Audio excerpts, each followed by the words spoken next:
ringu vidíme poučenie od rozhodcu Tomáša Majera. Potrasenie rukou. Začneme za chvíľu prvé kolo.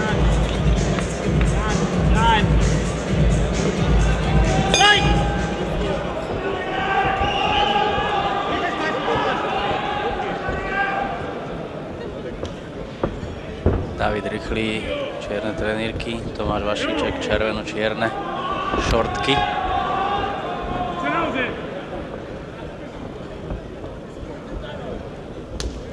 Zatiaľ opatrné, Rychlý pár low kickov na prednú nohu.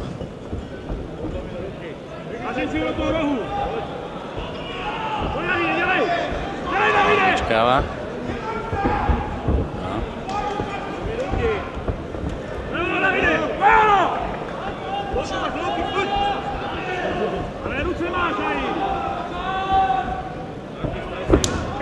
Tvrdý low kick zo zadnej od Tomáša. Zatiaľ stále opatrné.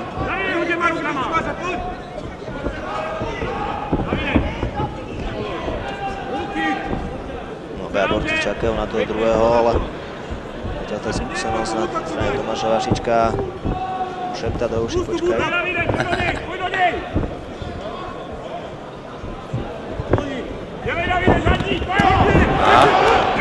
Prišiel tvrdá kontra. Ďalšia bola na ceste, ale to zabrzdil. Zachytený pokus o kop.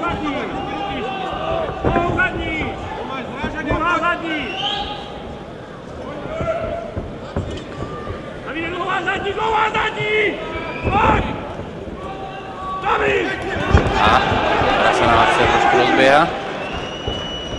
Že sa to už trošku posunie. Rychlý stále pokúša o tie low kicky. Vašíček ich nejako kryje alebo úplne ustúpi, povolí si.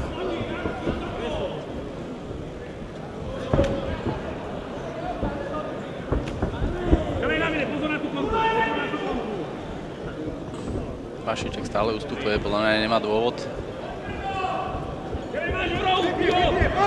A už tam prišiel prvého.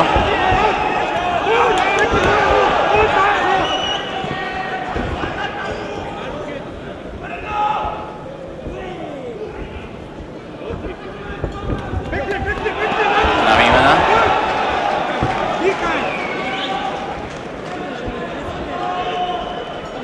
Borca sa veľmi na zem nechce ísť. Stále sa držia v postoji, žiadny pokus o nejaký takedown.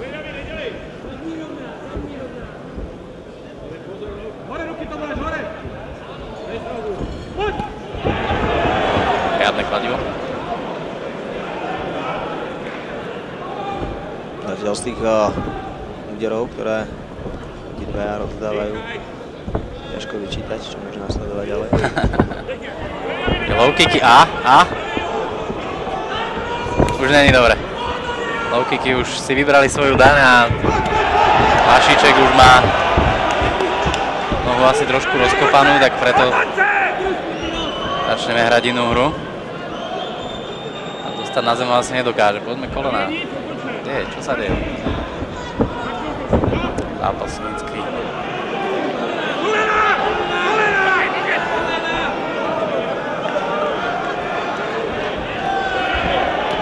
Zozadu, pozor na zátylok, pretože údery zozadu sú nepovolené. A už kryje tie low kicky naozaj znateľne. Krýva na prednú nohu. Takže váš David Rychlý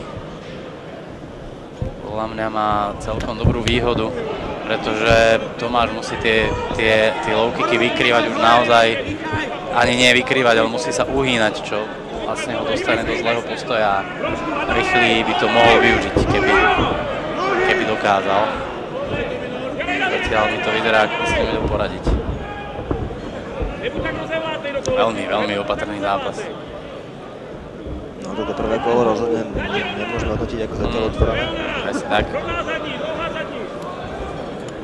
Tomáš už vzhľadom na to, že má tú prednú nohu rozkopanú, nedokáže sa tak do tej kontry dostať rýchlo, pretože tá noha bolí a nemôže sa o ňu dostatočne oprieť, tým pádom Tým pádom tie jeho údery, ako vidíme, idú všetky do vetra.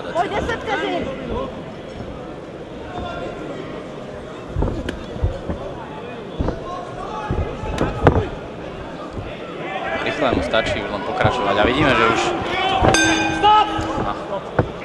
No možno stále čakáme na ten okamih, keď sa Tomáš Vašiček Ničanic rozbehne. Áno, ja na to čakám celé kolo. Zdalo sa mi, že tam je nejaký priestor, ale zastavujú útoky na polovici, proste vystrelí a nedopadne ten úder, čo nie je nikdy dobré. No. Aj teraz nič ďalej. Presne tak. Tam mali nejaký pokus, ono chcel stiahnuť nejakou silou dole, ale proste tam musí byť technika. Takto si nič nepomôžu. No, takto som zvedavý. Tvoje kolo bude pravdepodobne niečo veľa vravnejšie. Vidíme, že tá noha asi bolí.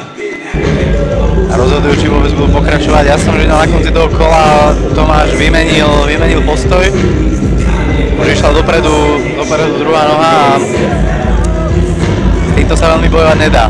Jedine, neviem, či vôbec na zemi, pretože aj tam sa musí bojovník oprieť o nohu a pri tom striedaní techník a podobne. No.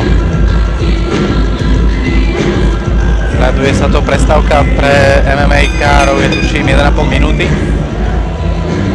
Nič. Gong mal vyhnať už sekundátov z ringu, ale v červenom rohu ešte stále. Takže je možné, že to môže rozhodca ukončiť. Keďže borec nenastúpi do ringu, tak to bude RSC. Konec. Tak. No tak celkom prekvapivá, ale aspoň na pohľad prekvapivá. Na prvé zdanie vyhrá Davida Rýchleho. A ten dnes sa rýchlo vyhral. Presne tak. Niekedy výzor klame.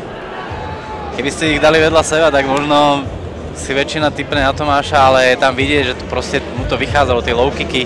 Zo začiatku Tomáš vôbec nekryl. A už sme videli, že po nejakom 6. 7. už proste sme videli, ako tú nohu s bolesťou stiahoval naspäť, takže tie low kicky pekne to vyšlo. Naozaj dobrá taktika. Tomáš to nedokázal ubrániť. Prehráva RSC.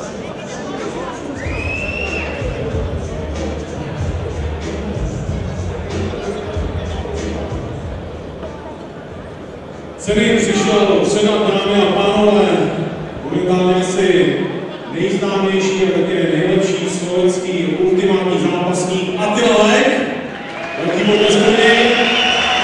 Attila, ktorého sme spomínali, momentálne najväčšia hviezda na Slovensku. Vítězí v zájemcu